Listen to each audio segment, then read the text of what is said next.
Physical property and molecular structure के topic में हम दो प्रॉपर्टीज़ पढ़ चुके हैं। पहली हमने वेपर प्रेशर पढ़ी, दूसरी हमने सरफेस टेंशन पढ़ी। आज हम पढ़ेंगे विस्कोसिटी, श्यानता। श्यानता फिज़िकल प्रॉपर्टी क्या होती है, किन किन फैक्टर्स पर डिपेंड करती है, किस तरीके से नाप सकते हैं। फिर विस्कोसिटी से हम रियोकोर निकालेंगे और मॉलिक्यूलर स्ट्रक्चर पता करेंगे। Every liquid has a tendency to flow. हर द्रव बहता है। जब द्रव बहता है तो हायर लेवल से लोअर लेवल की तरफ बहता है।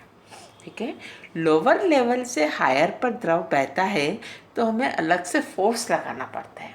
इलेक्ट्रिक फोर्स हो, मैकेनिकल फोर्स हो, कैसा भी फोर्स लगाएंगे तो लोअर लेवल से हायर लेवल पर जाएगा। लेकिन स्पॉन्टेनियस अपने आप द्रव बिना किसी फोर्स के हायर लेवल से लोअर लेवल तक तब तक बहता है जब तक दोनों का लेवल बराबर नहीं हो जाता है। सभी द्रव बहता है, लेकिन सभी द्रव के बहने की स्पीड समान नहीं होती है। All liquid does not flow with the same speed. सभी द्रवों का बहाव अलग अलग होता है। जैसे फॉर एग्ज़ाम्पल हमारा ऑब्जर्वेशन जो हम डेली लाइफ में ऑब्ज़र्व करते हैं, ग्लिसरीन एंड हनी, ग्लिसरीन और हनी जो होता है, जो गाढ़े द्रव होते हैं, ये कम बहते हैं। इसके अगेंस्ट अल्कोहल है, पानी है, ईथर है, ये सब द्रव जो गाढ़े नहीं होते हैं, ये बहुत स्पीड से बहते हैं। तो द्रवों की ये जो डिफरेंट स्पीड होती है वो किसके कारण होती है? द्रवों की एक प्रॉपर्टी होती है जिसे हम बोलते हैं विस्कोसिटी, श्यानता। उसके कारण हर लिक्विड में फ्लो की स्पीड अलग अलग होती है। हम कहते हैं लिक्विड का फ्लो दो तरीके का होता है। एक होता है स्ट्रीमलाइन फ्लो और एक होता है टर्बुलेंट फ्लो। स्ट्रीमलाइन व्यवस्थित, टर्बुलेंट अव्यवस्थित। तो जैसे हम देखते हैं नदी बहती है तो किसी जगह पर नदी बिल्कुल शांति से बहती है, जब नदी में बहाव तेज़ हो जाता है तो वो अव्यवस्थित हो जाती है। तो ये क्या है? स्ट्रीमलाइन और टर्बुलेंट फ्लो ऑफ लिक्विड है। ये किस पर डिपेंड करता है कि लिक्विड का फ्लो स्ट्रीमलाइन है या टर्बुलेंट है? वो हम रेनॉल्ड फैक्टर से निकालते हैं। रेनॉल्ड फैक्टर का फॉर्मूला क्या है? PUD/eta। What is P? P is the density of the liquid, द्रव का घनत्व। What is U? U is the speed of flow। ठीक है, जिस बहाव से द्रव बहता है उसकी वेग। D क्या है? D डायमीटर है, व्यास है, जहाँ से पानी बह रहा है उसका डायमीटर D है। और ईटा क्या है? ईटा विस्कोसिटी कोएफिशिएंट है, श्यानता गुणांक है।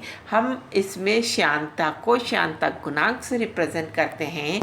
तो द्रवों की जो प्रॉपर्टी है, जो नेचर ऑफ लिक्विड पर डिपेंड करेगा, उसकी वैल्यू किससे आएगी? हमारे पास श्यानता गुणांक ईटा से आएगी।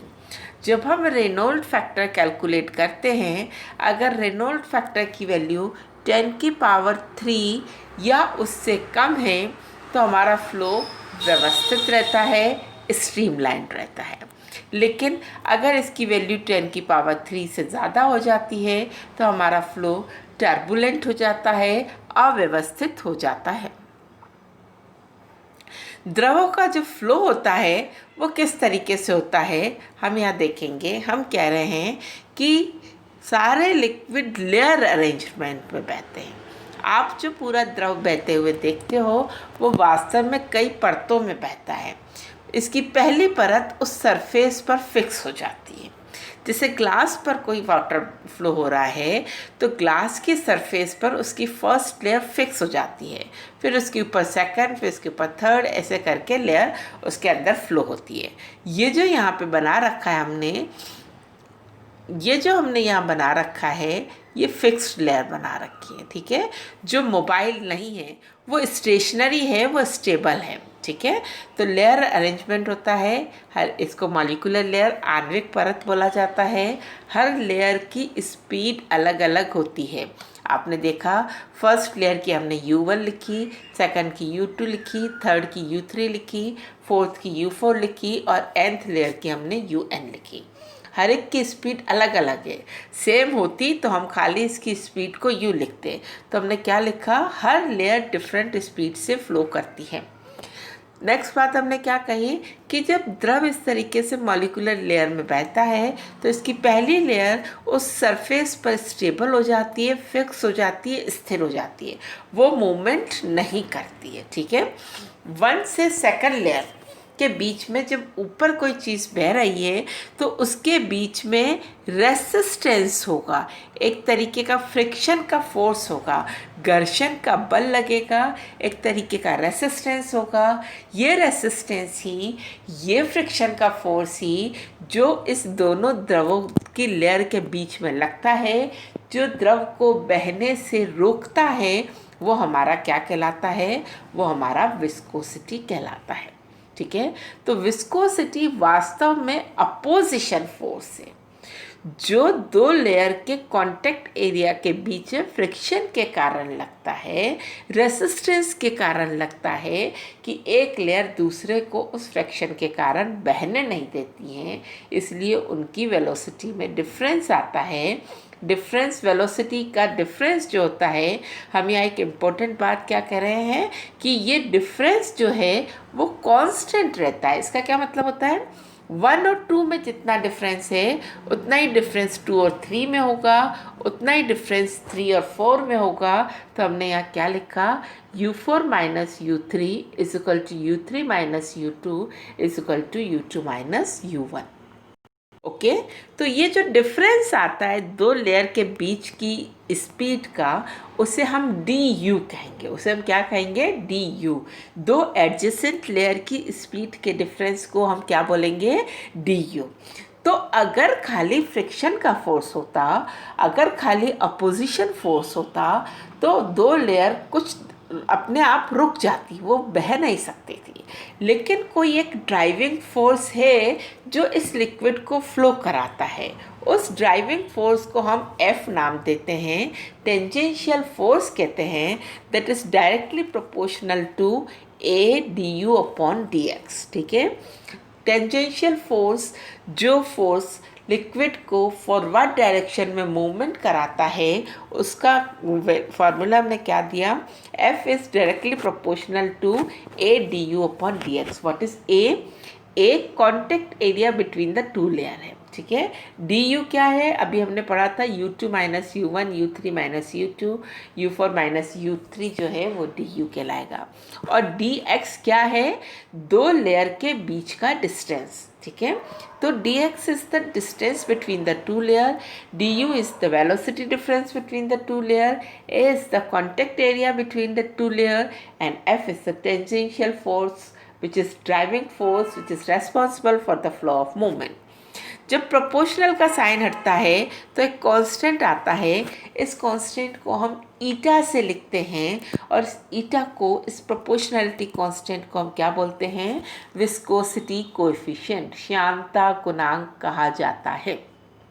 श्यानता गुणांक द्रव क्या प्रकृति पर निर्भर करता है, द्रव की नेचर पर विस्कोसिटी कोएफिशिएंट डिपेंड करेगा। अब हम विस्कोसिटी कोएफिशिएंट की डेफिनेशन देंगे इस इक्वेशन में। ठीक है, इस इक्वेशन में if a is 1, du is 1, dx is 1, then f is equal to n।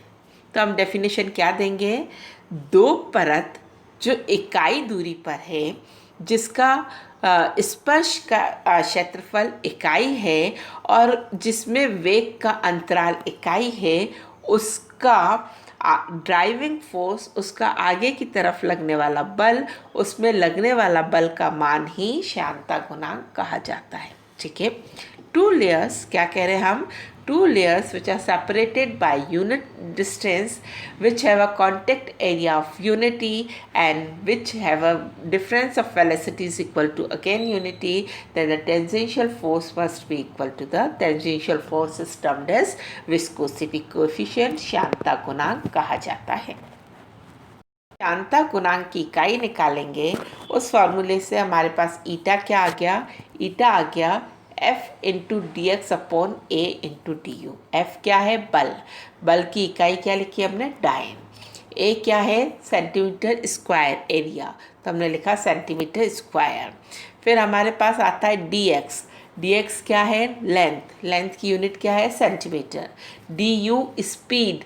Speed is centimetre पर सेकेंड, तो नीचे सेंटीमीटर हो गया, ऊपर सेकेंड आ गया। 1 सेंटीमीटर से 1 सेंटीमीटर कट हो गया, तो हमारे पास इकाई क्या आई? डाइन पर सेंटीमीटर, डाइन पर सेंटीमीटर स्क्वायर सेकेंड।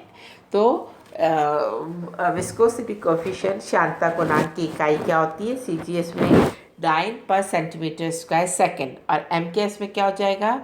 डाइन की जगह न्यूटन, सेंटीमीटर की जगह मीटर, सेकेंड का सेकेंड ही रहता है, तो न्यूटन पर मीटर स्क्वायर सेकेंड। साइंटिस्ट पॉइजले ने विस्कोसिटी स्टडी की थी, इसलिए पॉइजले नाम के साइंटिस्ट को ऑनर करने के लिए 1 डाइन पर सेंटीमीटर स्क्वायर सेकेंड को हम एक पॉइज कहते हैं।